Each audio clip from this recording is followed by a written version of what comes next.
Real Football alebo Real Soccer je najlepšia futbalová hra na iPhone. Pozrieme si teraz pár, ako to vyzerá v tejto krátkej recenzii. V rámci nastavení si môžeme nastaviť, či chceme hrať skutočný zápas alebo turnaj, alebo len priateľský zápas, to čo som vybral teraz ja. Je tu na výber niekoľko európskych mužstiev reprezentačných, vrátane tých hlavných, ktoré sú kvalitne pripravené, ale aj povedzme napríklad Slovenska alebo české reprezentácie. Tu si všimnete, že zrejme nemajú licenciu na používanie našich futbalistov a názvov, to znamená, že sú úmyselne skomolené, čontofály a podobne a podobne. Ďalšie nastavenie, dĺžka zápasu, obťažnosť, sú tam asi 3 štadióny, ktoré sa dajú vybrať, počasie, či v daždi alebo v bežnom dni, a takisto deň a noc. Môžeme si dať aj penalty. Farby dresov, rozostavenie zostavy,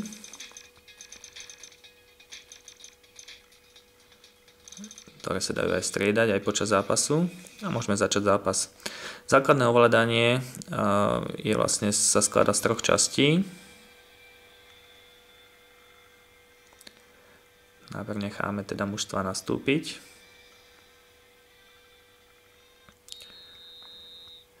Základné pohybové kolečko, ktorým ovládame beh toho nášho aktívneho hráča. Nahrávka je B. A strela je A.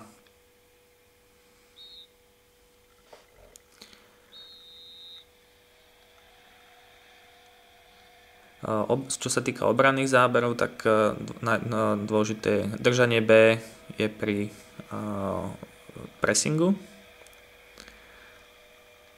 A ďalšie veľmi úspešné sú šmykačky, to je Ačkom. Samozrejme je to relatívne realistická hra, to znamená, že ak tam pristúpi hráč neskoro a šmykačkuje alebo aj napáda, tak častokrát fauluje, z toho potom rezultuje žltá karta, prípadne červená karta. Pár ďalších fint a strela. Táto hra nepoužíva príliš aktívne akcelometer, to znamená v iPhoneu, to znamená ovládanie pohybom. Jediná časť, kedy to používa, je pri vhadzovaní, autovom vhadzovaní.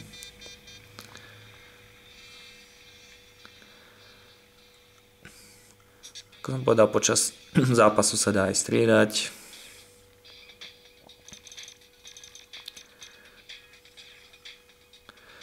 Tuto je vidieť, že toto ovládanie ešte chlapci neprerobili. A vlastne je to klasické ovládanie z bežného telefónu.